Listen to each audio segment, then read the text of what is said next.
Hi, this is communication and leadership skills expert Pamela Jett, and I am coming to you from my home office in Arizona. It is St. Patrick's Day, 2020, March 17th, and we are in the midst of the global pandemic or the coronavirus pandemic or the COVID-19 issue. And I was thinking about what I could do to help those around me be more relentlessly positive during this very challenging and difficult time. And I decided to take some time to create this virtual program and to share it with my tribe. And please feel free to share it with those around you because you might have many people, or you yourself might be thinking, oh, well, now what? And what am I supposed to do now? And, what's going on? And why is this happening? And you might be in the grips of some very real fear, some very real confusion. You may be working from home, and that may be very new for you, or you may be under quarantine or even under some sort of shelter in place order, or you're like the entire country where we've been asked to practice social distancing and where we are being asked to not socialize in groups, and where restaurants are closing down and bars are closing down and all social gatherings and events are canceled. And it's unprecedented. We're going into our supermarkets and we're seeing bare shelves, and it feels very surreal. And essential items are being hoarded by people. And then, of course, even some non essentials. For some reason, I think people in my neighborhood have decided to ride this thing out eating potato chips. There were hardly any potato chips left in the store. It's just so random. This is a very challenging and scary time. And I thought it would be helpful if I could share with you some tools and strategies and tactics that are working for me, that have worked for others, and that I've never shared before because I spend a lot of time talking about business and leadership and communication in a business context. I rarely share some of the more personal tools and strategies and tactics that I have cultivated and developed, except with my executive coaching clients. So, for some of you, this will be the first time you've heard this content, or it'll be a nice reminder of content that you've learned from me. And again, I encourage you to share this with anyone who you think would benefit because we're going through an unprecedented time of fear and strife. And there is never been a more important time to choose to be relentlessly positive. And I believe that choosing to be relentlessly positive, even in challenging situations, isn't naive, it's leadership. Choosing to be relentlessly positive during this time of national and global pandemic is not a foolish choice. It's not about being happy, clappy, rah rah cheerleader. It's about choosing to be relentlessly positive. And we'll talk about the difference between that happy, clappy, rah rah cheerleader attitude and relentless positivity. It's not naive to do that, it's leadership. And no matter who you are, you play a leadership role, whether it's a leadership role in your organizations, in your community, within your home and family, or even your own self, your own leadership, because leadership does indeed start with us as individuals. Now more than ever, we want to choose to be relentlessly positive. The good news is that the strategies and tools and tactics that I'm sharing with you are evergreen, meaning they're going to work no matter what situation you're in. So if you're listening to this or participating in this virtual event and it is several years in the future, these tools will be applicable even though we may no longer be in the throes of the same type of challenging situation as we are facing right now. So, no matter where you are, no matter what your current situation is, go looking for some tools that will be of help to you. And I'm going to make sure that I share with you a variety of tools. So, not everything is going to work for every single person all the time. They also aren't tools that I have exclusively developed. They are tools that I have gleaned from other thought leaders, been inspired by other people to create because they laid a foundation for me and to put my own thoughts in place. So, I will share with you not only the tools, but also how I discovered them and my sources of inspiration during this brief program today. And some of you are very familiar with the concept of relentless positivity. You've heard me talk about it. You know what I mean by choosing to be relentlessly positive. However, if it's a new concept for you, I'd like to share with you what relentless positivity is all about. The definition that I use of relentlessly positive is the constant application of effective and productive optimism. Now, there are several key components of this definition. The first is the notion of constant. That's why I think about the waves of the ocean, because no matter what is in the way, the waves of the ocean just keep coming and coming and coming, be it big or be it little. The wave just keeps coming. no matter what obstacle is in its path. Well, when it comes to positivity, we want to be constant, just like the waves of the ocean, that no matter what the challenging circumstance or what gets in our way, we still are going to apply optimism. And that's the other key term, application. This is all about action. This isn't about simply having an attitude. It's about applying our mindset or our attitude. It's about actions. It's about choices. So, one of the central tenets of being relentlessly positive is being action oriented, being proactive. That's that positive action. It is all about our constant application of effective and productive optimism. And optimism is different than happy, clappy, rah rah cheerleader attitude. By the way, some of you are naturally very upbeat and perky.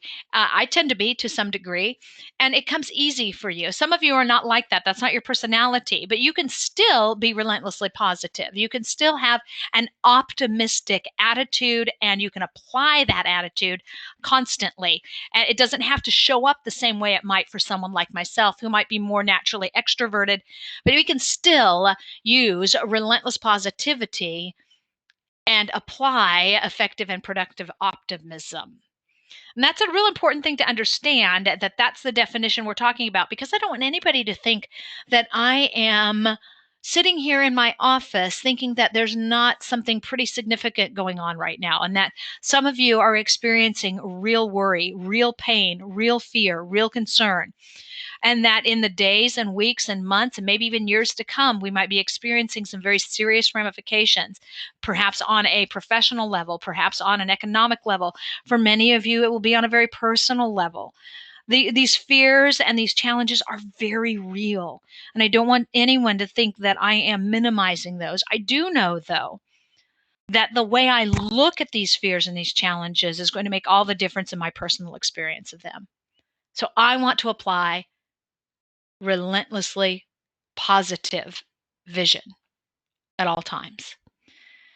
As I share with you the tools and the strategies and the tactics, I would also encourage you to be asking, how will this work for me? One of the central tenets of being relentlessly positive is being out of judgment and in action. Being out of judgment and in action. Not inaction, but being in action, or choosing to be active as opposed to judging. And when we ask the question, will this work for me? That's a judge question, a judgmental question. It's like, oh, it will or it won't. It's the judgment place. We want to come from the application place, which is action and putting something into use. Be asking yourself, how will this work for me, as you listen to some of these tools? And one of the fundamental or primary tools that I'd like to share with you is one that I learned from Dr. Stephen Covey. He's the author of The 7 Habits of Highly Effective People. My life has been greatly influenced by the work of Dr. Covey. Many of you know that I was influenced by him at a very, very young age, 12 years old. That was before he wrote The 7 Habits, by the way. I have long valued his insight, and he has passed away, but he is leaving a legacy. And one of the most powerful things that I picked up from him is understanding the difference between concern, influence, and control. He would encourage you to think about it like a target or a bullseye. And on the picture we have here, the big blue area, the big blue circle, that entire target or bullseye, all of that is in our circle of concern.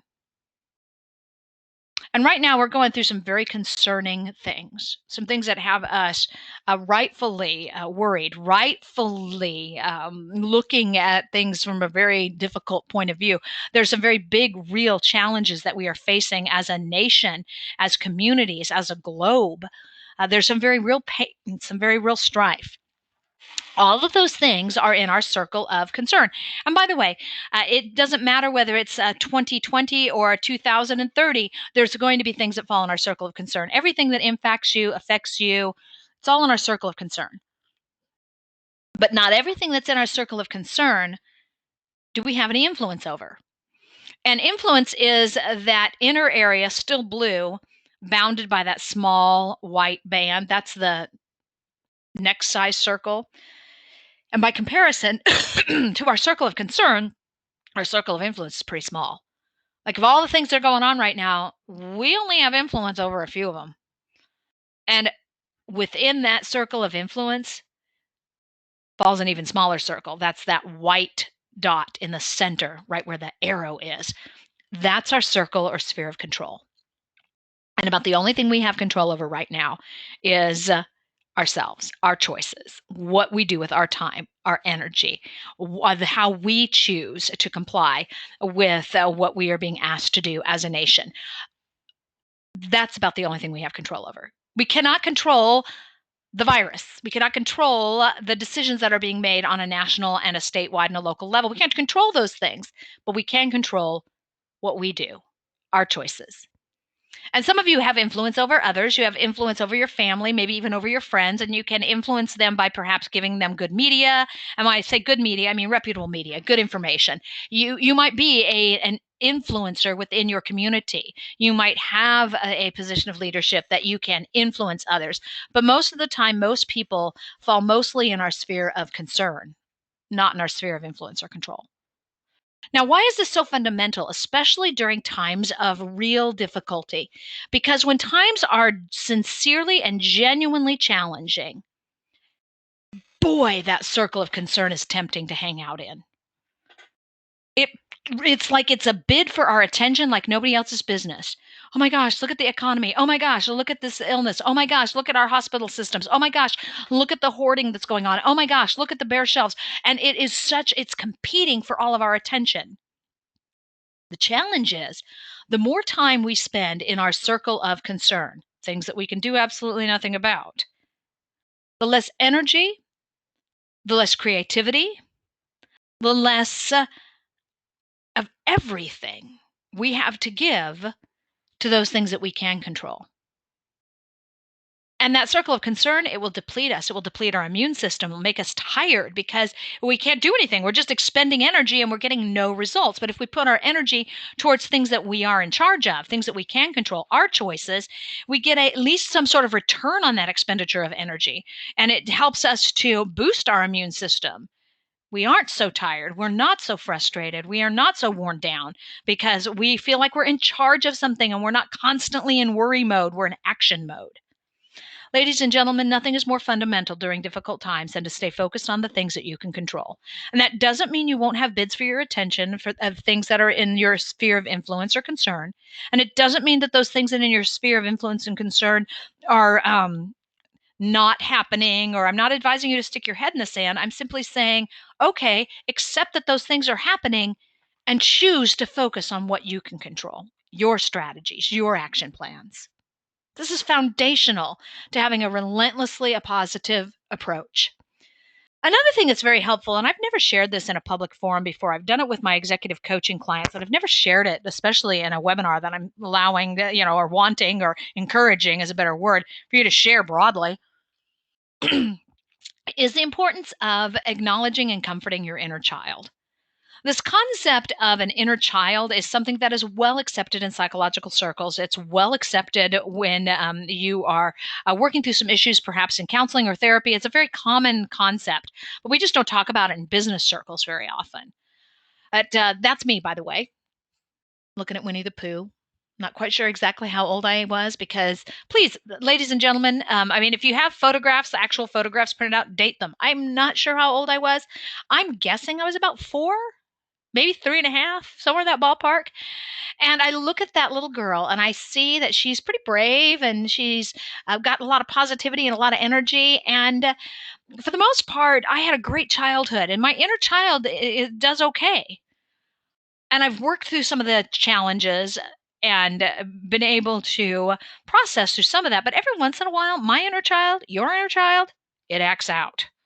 And when things are scary, a lot of times it's our inner child who is saying, I'm scared, I'm scared, I'm scared, I'm scared.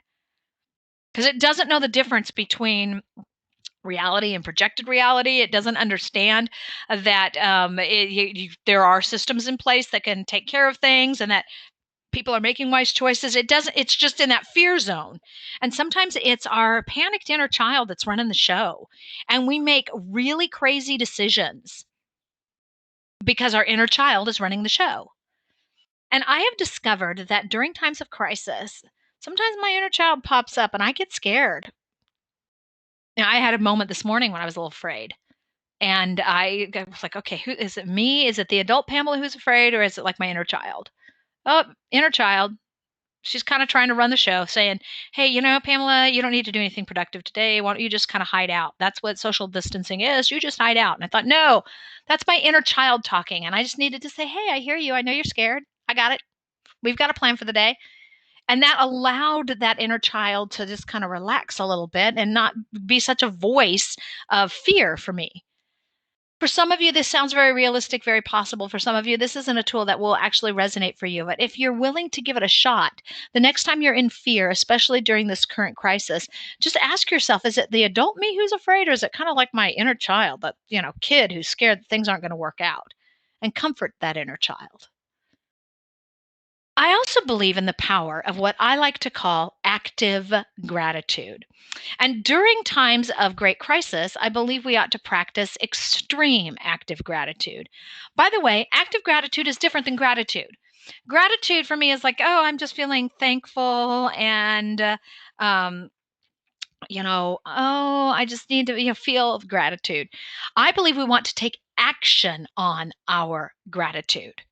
We want to say thank you. We want to tell people we're grateful. And during times of extreme crisis, I think we want to practice extreme gratitude. I mean, we want to meet this real fear and this real challenging situation with an equal force of gratefulness and positivity. So if that means you write in your gratitude journal twice as often as you normally do, or for some of you, it's like, oh, maybe I just better keep a gratitude journal. That's active gratitude. Whether it is making sure that when you are at the supermarket, that you thank the checkout people because they are putting themselves on the front lines of this because they are allowing us to consume the things that we need to consume. That's active gratitude, saying, hey, thank you so much for working so hard and for having such a positive attitude today. I find that that's active gratitude. I have colleagues of mine who are posting on social media, one day for 30 days, they've committed to kind of spotlighting someone that they have in their world and explaining why they're grateful to them. That's a form of active gratitude. Now, that's a form of active gratitude that doesn't resonate for me. It's like, that's not something that I would choose. I would probably send a person an email or a text message rather than put it on social media.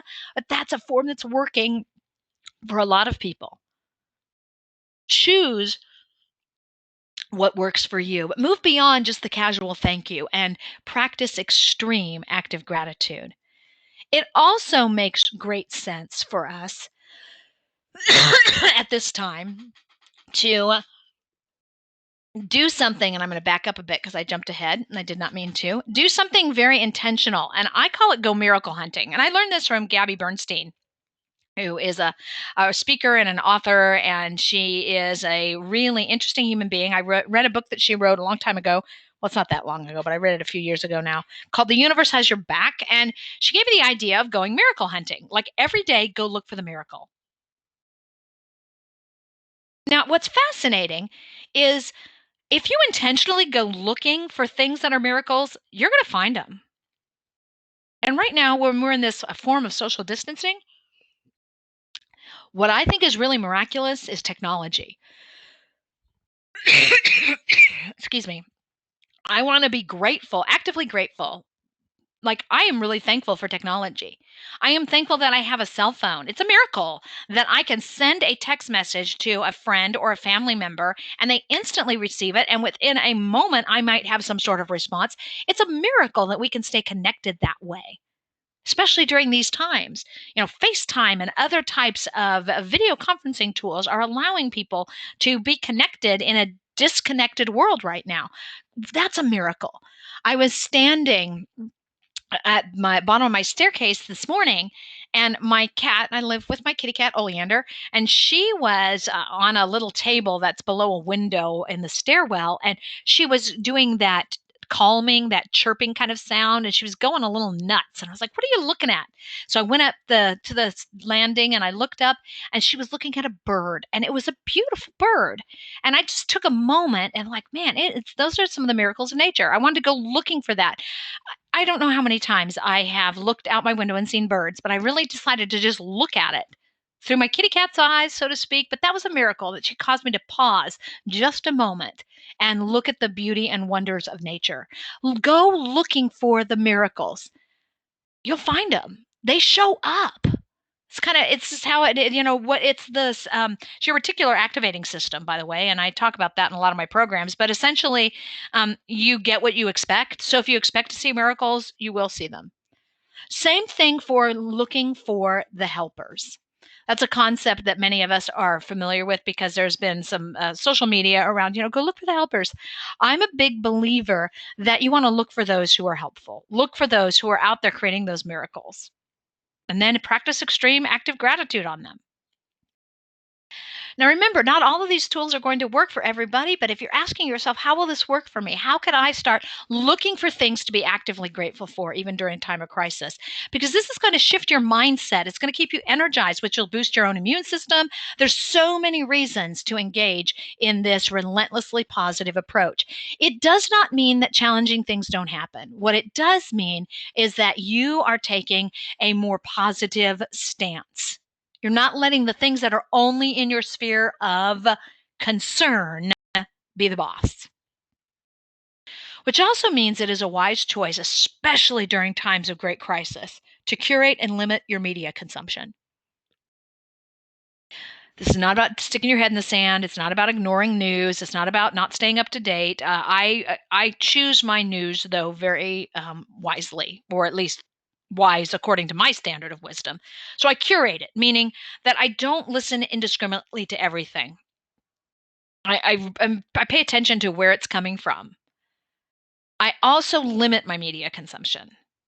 I don't spend hours upon hours reading stories about the pandemic and the coronavirus, and I don't keep my TV on for the moment I get up to the moment I go to bed. If you have news as background noise constantly in your world, it may be time, especially when it's so scary, just limit that media consumption. It doesn't mean that you are being ignorant. It doesn't mean that you're not staying up to date. But what it does mean is that you're saying, I'm going to get what I need to get, and then I'm going to go focus on things that I can do something about.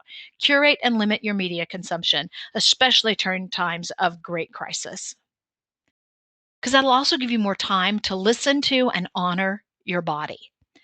Now, what's interesting about this is when we listen to and honor our body, we are taking better care of our health. But the challenge for many of us is if you're working from home for maybe the first time, or maybe you rarely work from home, or your routine has been completely disrupted because of this current situation, some of your normal triggers won't be in place. Like for some of you, you have a routine and you do the same kind of thing every day, so you know what time to eat breakfast and you know what time to eat lunch, and you stop by the water fountain or water cooler at work and you fill up your big water glass, and you know that you do that on the every time you get into a meeting, you fill up your water and you make sure you drink that water before and during the meeting, and whatever that is, your normal social cues will also be gone.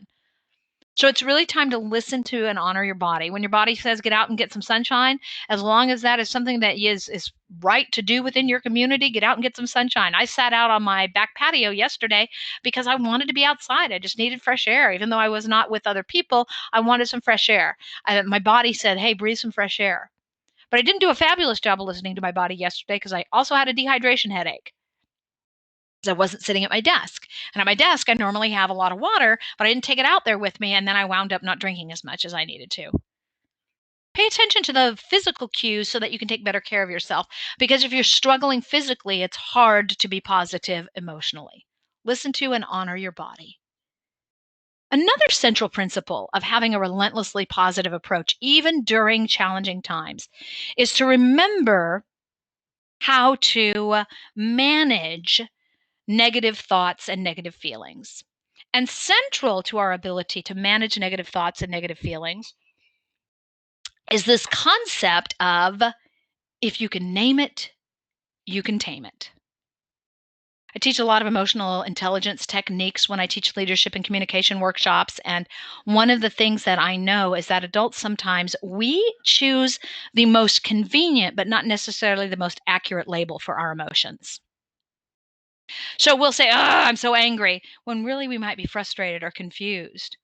Or we'll say, I'm so sad, when really we're tired, or really we're lonely, or really we're feeling disconnected. I mean, we use these really easy labels. The challenge with that is that if I say I'm angry, but what I really am is I feel out of control or I feel frustrated, If I just call it anger, it's harder for me to manage it because I'm not really getting to the true source of my feeling. But if I call it frustration, I find frustration a little easier to manage. I find that if I say I'm confused, it's easier for me to address, like, how do I get unconfused? Where do I get better information? How do I get some clarity, rather than I'm angry? Because if I'm angry, it's like, well, where's it coming from? It's really because I'm not really so much angry as I'm just confused, or I'm feeling overwhelmed. I know that if I name it, I can tame it. This is a really important principle when we go through challenging times. Don't say, I'm terrified. I mean, if you are terrified, you're terrified. But a lot of times we're not really terrified. Maybe we're feeling isolated. Well, we can fix that. It's not terrified, it's just isolated. Choose your labels very wisely as you look to process through emotions. And this is a fundamental piece of a very powerful process that I'd like to share with you. These are some steps to manage negative thoughts and feelings. And I have never before shared this in a public forum. I've not talked about it in a workshop. I've not talked about it on an online program like this one. I've never really even discussed it too much with my coaching clients. It's a new process for me. And it's a process that's been greatly influenced by several teachers and several thought leaders, among them Gabby Bernstein, and I've really have appreciated what she has taught me, and it's also been influenced by people like Stephen Covey, and also by neuroscience. I mean, there's so many different things that have come into play. I can't really give proper attribution to where I came up with this, because have taken so many different pieces of the puzzle and put them together in a way that I believe is really easy for us to consume. So let's talk about, how do we manage those negative thoughts and feelings? But before I give you the first step, I would encourage you to notice that I didn't say get rid of negative thoughts or feelings. And this is because I don't want to get rid of them. Because I cannot just turn down my ability to feel the negative things without also simultaneously turning down my ability to feel the joyful, powerful, positive things. Brene Brown has also influenced this a lot, because she will talk about how, like, our emotions aren't on separate levers. We can't just decide to feel the ones we want to feel. If I want an increase in joy, I am necessarily going to have an increase in sadness. It's kind of how it works, because the ability to have great joy and great sadness go hand in hand. I can't just say I want to feel extreme joy and no sadness. It doesn't work like that. If we decide to dumb down or dial down, or not feel sad, we're actually just numbing all of our emotions. So we don't want to get rid of our negative thoughts or feelings or eliminate them, but we want to manage them, and we want to be the master of them as opposed to letting them be the master of us. So the first step in that process is to acknowledge them, to, like, admit that they're there. Allow them to be there. When I teach live workshops, I often suggest that we choose not to say to other people, you shouldn't feel that way. And there are lots of reasons why that's a poor choice, disrespectful, and so forth, but also because it doesn't work. And think about that. When was the last time somebody said you shouldn't feel that way to you and you said, oh, okay, I won't? It doesn't work. And yet, in our own lives, we often will feel an emotion we don't want to feel, maybe a negative emotion like fear or anger. And we will say to ourselves, oh, I shouldn't feel this way. I shouldn't be so upset about this. I shouldn't be so afraid of this. I shouldn't be so angry over this. And all that does is, in many ways, encourage that emotion to intensify or to be more dominant in our thought process, or encourage that negative thought to be more dominant in our thought process, or more intense in our feeling center. Why? Because what we resist persists. It's one of those laws that for every action, there's an equal and opposite reaction. So the more we push back against our negative feelings, the more the negative feelings are going to push on us. So the more we try to shut them down, the louder they will try to be heard. Well, what if we just said, oh, there you are. I've got a feeling. Now, that doesn't mean that you are judging that feeling. You're just acknowledging it. It's like, oh, it's here. Oh, I'm feeling scared. And remember, you want to label it correctly. Like, oh, I'm feeling overwhelmed. Acknowledge it. Like, don't be in denial. This is really, really powerful because then it creates an environment where you get to manage it as opposed to it just getting more and more intense in its bid for your attention. Acknowledge it. The next step may seem rather strange, and yet it is the secret to all of it. This is active gratitude towards your own negative thoughts and feelings. Let's thank them. Hey, thank you for showing me this. It's like it's contrast because now at least I know what I don't want. That's one of the things that I often thank my feelings for. Is like, well, now I know how I don't want to feel. Thanks for showing up because now I know what I don't want to feel. Or, thanks for teaching me something. Or thanks for reminding me I have a full range of emotions, which sounds so goofy. But I think that the more we respond to our negative thoughts and feelings from a place of gratitude, the more we allow them to teach us something. I know that sounds odd, but I believe that my negative thoughts and my negative feelings, they're going to be there. But getting rid of them isn't going to happen. So why not put a spin on it that says they can be my teacher? I can learn from them. So I'm going to thank them. You know, oh wow, there's a scary thought. Okay, I'm thankful I'm aware of that scary thought. Right there. Some active gratitude. Because at least if I'm aware of it, then I can do something about it. So there's always something to be thankful for. And then the third step is the action piece. And I call it the my next best. And it could be my next best thought or my next best decision or what I would like to be feeling is, which is a version of my next best. It's whatever it is that you want to do or whatever it is you want to feel or whatever it is you want to think. What my next best thought would be about this. And here's what it does. It puts you into alternative narratives. When I first discovered this system, I received a phone call from a woman who had attended a Women's Leadership Academy, which is a year-long program that I run for organizations. And she was part of a Women's Leadership Academy that I ran for a large healthcare system. And she and I had some really great conversations. Every once in a while, she'd give me a call and ask me a question. And she called me one day. She said, Pamela, can I run something by you? And I said, absolutely. And she was beginning to express some frustration she was having. And I said, would you like to learn a process and explore this process with me and tell me if you believe it has value for you? And I walked her through this a 3-step process. I said, why don't we talk about how you can like just allow those things to exist? Like admit that you're feeling whatever you're feeling. And she was angry. It was genuine anger. I said, now you got to thank your anger. It's like, why? Why do I have to thank my anger? I said, because then you can learn from it. And so she said, okay, so if I admit I'm angry over this and I'm like, okay, I'm grateful because my anger is going to allow me to, oh, okay, my anger is going to allow me to figure out that I can. And she already went to the my next best immediately. It didn't take more than 2 minutes for her to get to a place where she was already coming up with solutions for her own problems. What action steps she could be taking. How can you use acknowledge, thank, and my next best to manage some of the negative thoughts and feelings you might be going through right this very moment?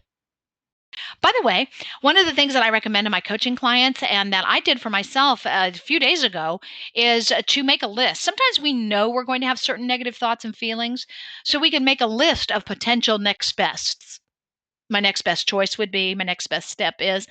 I share this with people when they talk about, like, when they go into some destructive habits in the workplace, they procrastinate, or I say, okay, well, the next time you feel the urge to procrastinate, what are some things you could do instead? And make a list now of what you could do instead. Because we're in the heat of the moment. When we're in the heat of some of these negative thoughts and feelings, it can be more challenging to come up with a next step. So sometimes it makes sense to prepare ahead of time. And by the way, list building helps us feel in charge. Building helps us to have a positive action going. So I made a list when I knew that we were going to engage in the social distancing. And by the way, you may have heard me cough a few times during this program because I had a cold, a pretty bad cold this last week. And I'm over it. The cough is lingering a little bit, but I'm no longer contagious. And I know I had a cold. And so I have been, this is actually the second week for me of pretty much isolation. I've been staying away from people because I don't want to put anybody at risk. I don't want to give anybody a cold, which would compromise their immune system and make them more susceptible to something that they might take through an elderly family member. I felt like it was more responsible to stay home no matter what. So I've been doing some social distancing, in fact, almost isolation, for quite some time now. And I knew that things were going to get challenging for me in terms of, well, what do I do now? Because my calendar was cleared business wise. Meetings were all canceled. So I had no travel, no meetings to attend. I have some virtual programs, but my time was going to be spent in a very different way. So I made a list of all the things I want to do during this time.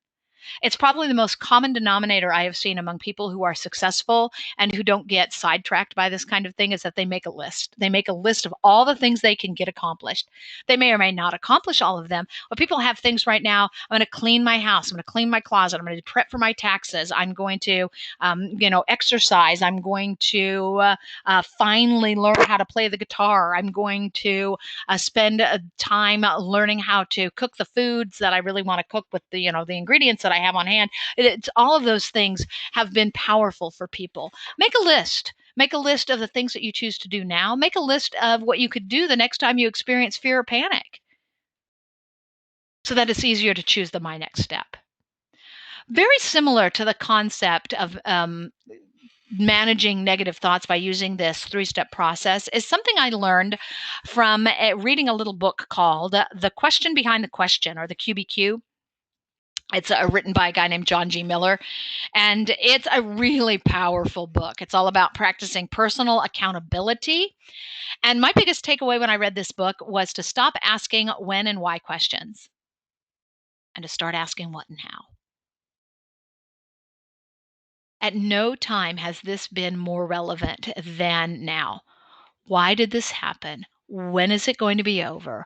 Why are we doing these certain social restrictions? When are people going to get well? Why do some people get sick and some people don't? When are we going to have a vaccine? When are we going to have better testing? When will we know if our health system is going to make it through this? Why weren't we better prepared? Why did we wait so long? Why is it something that we're struggling? Why are people hoarding? That's another really powerful. Why do people do that? Why? What's up with the toilet paper shortage? Why are people stockpiling toilet paper? When we spend all of our time asking when and why questions, we are firmly in our sphere of concern. Let's transition to what and how. What can I do today? How can I be of service? How can I help? What's my next best choice? How am I going to spend my time today? Not when is this going to be over, but how am I going to spend my time? Not why are people doing this, but what can I do? If there's only one thing you learn as a result of spending time with me in this program, whether it is today in 2020 amid the pandemic or it's far in the future, stop asking why and when questions and start asking what and how. The more time you spend in what and how, the more in charge you're going to be of your own circumstances, the more in that circle of control you will be. Another great question to ask yourself, and this is something that a friend of mine shared with me, and he was listening to a podcast, and he couldn't tell me the person who was the podcaster, and I really wish he could because I'd like to give credit where credit is due. One of the other things you can do to help control some of your negative thoughts and feelings is to ask yourself, hey, is this fact or feeling? Fact or feeling? Because a lot of times we will be functioning from a feeling place. And if we just shift and try to stay focused on a factual place, it makes it a little easier to stay out of fear. Is it fact or is it feeling? Which is also a nice way of saying we can reframe. Framing theory is a real common theory. One of the things we know, it's a basic psychological theory, is that anytime something happens to us as adults or as humans, we tend to tell a story. We tend to make sense of it. We organize our thoughts around it. We're story-driven creatures. It's framing theory. So imagine your partner sends you some flowers. You might have a story in your head the moment you receive those flowers. Oh, how nice. They were so sweet. And some of you are like, that's not my story. My story is what they do now. Same event, receiving flowers, two different stories. Those stories come from your previous experiences, your expectations. There's a lot of different reasons why we frame things up the way we do. But what's important for us at this stage is to realize that you are telling yourself a story about whatever difficult circumstance you're going through right now. And some of those stories are going to be really, really, from your point of view, crazy. You will hear the stories that other people are telling, and you're thinking, what? That is not why this is happening. That's nuts. But for them, it's a very real story for them. But when we can acknowledge that, oh, it's just a story I'm telling myself, and I can change the story, I can change the narrative that I have around this. I can make this about crisis, or I can make it about growth and learning. I can focus on what I don't have, or I can focus on telling a story about what I do have. And I've heard so many people saying things like, "Hey, in this, we're slowing down a bit because we aren't going into work as much, and we're not going out and about, and we're not, shopping and spending time with." At restaurants and other events and so forth, it's more insular, more time with our families. Well, that's a great way of looking at it. What a great time to reconnect. What a great time to be a leader in your family and show your children and your community, perhaps, what it's like to pull together. That's a different way of looking at it. I had a really personal example of this, and a very dear friend of mine is a outstanding thought leader in the area of sales. Her name is Terry Shodine, and Terry and I were having a conversation. Terry and I have known one another since we were in college together, San Diego State. Go Aztecs! And a little bit of background: many of you know that I am single, and I would love it if I had a partner, but I don't, and am I find that being single has both a blessing and a curse. I mean, there's good and there's bad about it. The other day, I was talking with my dear friend Terry, and I was expressing to her some very real fears because at times like this, it's very easy to feel very alone because I am not married. I don't have a significant other. My parents are deceased. My brother lives in another state with his family. I feel sometimes very alone. And in a situation like this, it's kind of scary. And I was sharing with my friend that I'm feeling so alone. And she said, "Hey, Pamela, you're not alone. You just live under your own roof." Truth bomb. I'm not alone. I know I'm not alone. I have lovely friends and family who do love me and who I love. I have probably one of the most extended social networks, and I'm not talking about social media. I just mean friends that I am in contact with regularly, whether we're in a pandemic or not. I'm in contact with a lot of people regularly. I have people in my life who love me and who I love back. I have a tremendous amount of social support. What I don't have is another human being who lives in my house with me. I live under my own roof. I live by myself. I like to think of it under my own roof as opposed to by myself because, my only living creature is my kitty cat, Oleander. And I know you're thinking, oh, she's some crazy cat lady. I promise, not crazy cat lady. When Terry said, you're not alone, you just live under your own roof or you live by yourself. I can't remember the exact words that she said, but I think it was under your own roof. It's like, you're right, I'm not alone. Because the more I live in the story of, oh, I'm so alone, I'm so alone, I'm so alone, the more scary it feels. But the more I remind myself, I live under my own roof. For whatever reason, that sounds different than I live alone. How can you reframe whatever story you're telling yourself? How can you reframe and try to look at things not from a different lens that is inaccurate, just a different lens? Because when you change the way you look at things, what you look at changes. So when you change what you look at or the way you look at it, what you look at changes. And from personal experience, I can tell you that shifting away from saying I live alone, scary to be alone at a time like this, to I live under my own roof, and it is scary to be under my own roof. It's still real, but for whatever reason, it feels much less threatening and much less terrifying than, oh, I'm all alone. How can you use this in your own personal circumstances? Because when you change what you look at changes. Another real powerful tool that I have decided to access during this time is something that I learned from another really wise woman.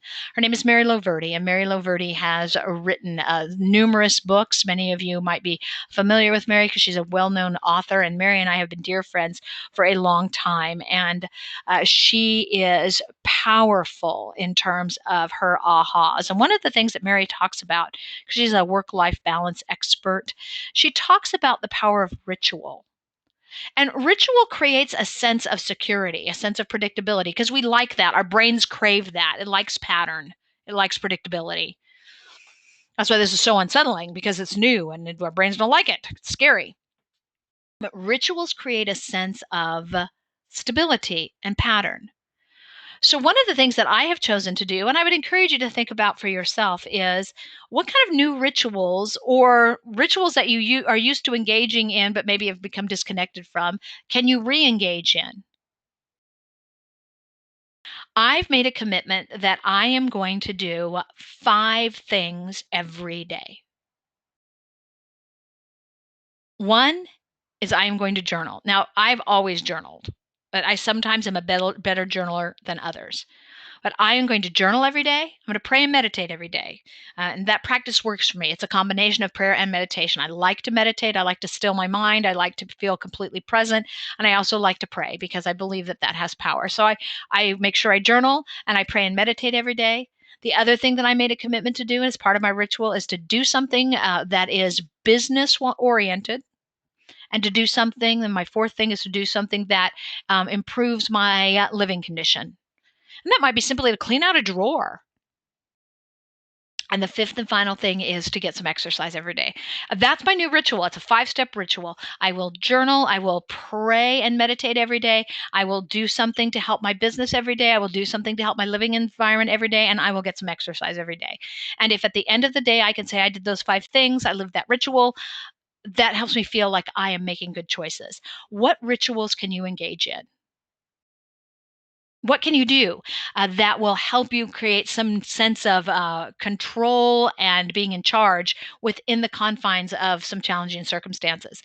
As I look at people in my world who are coping the best with this unprecedented, surreal set of circumstances, it's people who are creating rituals. What kind of ritual can you create? Like I said, I've chosen to make sure that I pray and meditate every day. And by the way, part of the prayer and meditation, the meditation really does help me stay present. Because one of the reasons why we live in fear is we are projecting forward. What if, what if, what if? Right now, in this very moment, when I meditate, it allows me to be fully present and be alive and feel my breath and feel being alive. It's been one of the most powerful things that I have done since I chose to kind of social distance myself because I had a cold earlier. It's also something that I do regularly. I do it every time I fly. A lot of people think I'm sleeping. I'm actually meditating when I'm on an airplane. It's just a really powerful way to just chill out a bit. I also pray every time I fly. I have a ritual that when a plane is doing its gearing up to take off, like going down the runway, I always pray. Pray for the people on board with me. Pray for the pilots, flight attendants, and just I just and express gratitude to what I believe is my higher power. These rituals are working for me and for others. I believe in that power. By the way, before I jump to my next be of service, if you wonder if you have a hard time meditating, meditation is really not as scary as it sounds. And there are apps. I use an app on my Alexa that's a daily meditation app, and it really helps me. It's like a 2 minute meditation every day, and I have it as part of my morning routine. And it's been very helpful for me.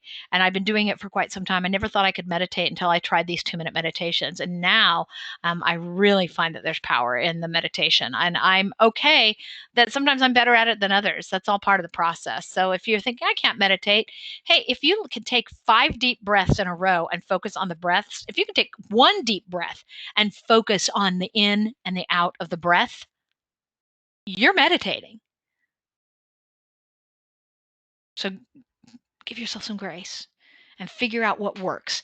Another really smart thing to do during times of crisis is to be of service. I have long believed that the surest way to feel better myself is to be outward focused, like on helping others. So at times of great pain and in times of great sorrow, or times when I have felt the most frustrated or scared, I have decided, okay, take the lens off of me and go see how I can be of service to somebody else. At this time of social distancing, it's a little more challenging, but how can you be of service? Can you send text messages to people? Can you ask your neighbors or whoever it would be if you're going to the grocery store because it's time for you to go get what you need, which is, can you ask your neighbor, hey, what do you need? Would you like me to pick that up for you? Be aware that there are people in your communities that are hurting and could use some extra connection in a way that is possible. Be of service to others, whether it is using social media to be of service. We can create acts of service in very small ways that can make all the difference. I so touched by the Italians who stood on their balcony and sang. They all sang different songs, but they created joyful noise together. That was a way of being of service to one another. How can you be of service, whether it's during this time of crisis or whatever you're focusing on? Being of service is a powerful way to stay relentlessly positive. It's also really powerful to do what you can to connect with people. And we know we're not supposed to be physically connecting, but there are so many ways to connect with people that stay through technology. I mean, if you're out taking a walk and you're still staying, a good 6 feet away from people, wave at your neighbor. Stay connected. Stay connected to the people you love. Stay connected to your joy. It's okay to find joy in things. It's okay to enjoy what you can. Yesterday, when I was creating these slides, I spent time outside on my back patio with my waterfall going, and I was outside, and it always gives me this great sense of joy to be near water. The sound of water works for me. I loved it. Stay connected to your spirit, to your soul. Whatever that might be, to higher power, whatever works for you. But tune into those kinds of things.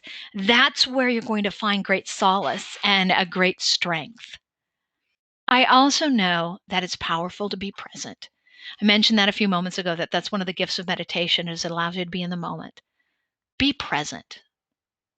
That's old notion of, the here and now, the moment, it's the gift. That's why we call it the present. The moment we are futurizing, we are often putting ourselves in fear because it's unknown, and our brain's architecture will put us there immediately. Be present in the now with your family, with your loved ones. Take your time to connect and to be present. So if you are on the phone with someone, you're maybe in an environment where you don't have as many distractions as you used to have. Be present with that phone conversation. Being present is really difficult to do, but at times like this, when we are kind of in a forced slowdown, it really gives us an opportunity to practice. And I'm going to be grateful for this opportunity to be fully present in this process and to learn and to grow.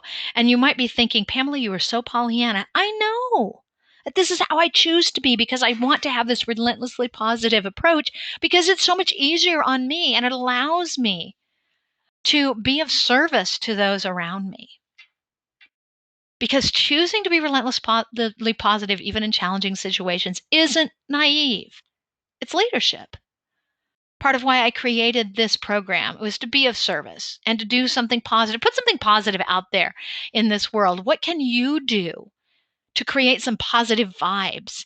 What is it that is your gift and your talent that you can somehow share with other people? I love how so many musicians are streaming concerts, whether they're famous or local musicians. People are having FaceTime parties. There are people doing poetry readings. One of my colleagues is going to start an online, so you want to write a book program, Sam Horn? I'm going to sign up. I can't wait. There are so many people who are out there being of service and putting something positive using their talent. I don't know what your talents and skills are. I do know, though, that when you choose to be relentlessly positive, you are choosing to be a leader instead of being in that area of fear. It has been a delight to share these tools and these strategies and these tactics with you. I would encourage you to ask yourself, how will this work for me? What takeaways are you going to take? How can you share this with others? As I mentioned, feel free to share this recording with far and wide. This is my gift. This is my, hey, if one tool out there helps one person during this time of crisis or in the future, it is worth it. So I would encourage you to ask yourself, how will this work for me? And ask who might benefit from this as well. For those of you who are not familiar with who I am, and you know that I really am on this quest to spread this message of relentless positivity, the constant application of effective and productive optimism beyond my current tribe. So feel free to join my tribe. You can visit my website at pamelajett.com and you can connect with me on social media. We're creating a relentlessly positive community, so you can sign up and make sure that you connect if you are so inclined on the various social media platforms, because I'm consistently publishing articles and helpful information that can help you choose to be relentlessly positive. I leave you with these thoughts. Be well, be safe, be positive during this time. Choose to frame this up as a time for growth and learning and being a source of light and love, and look for the miracles and choose to practice active gratitude because we really are all in this together. And it has been a real powerful experience for me personally to spend time thinking about these tools and what may be of service. And it is my heartfelt wish that there is one or two tools, tips, or techniques that will help you be a leader in your family and your community during this challenging time. I am communication and leadership skills expert Pamela Jett. You can find me at pamelajett.com. I look forward to staying connected. Bye for now.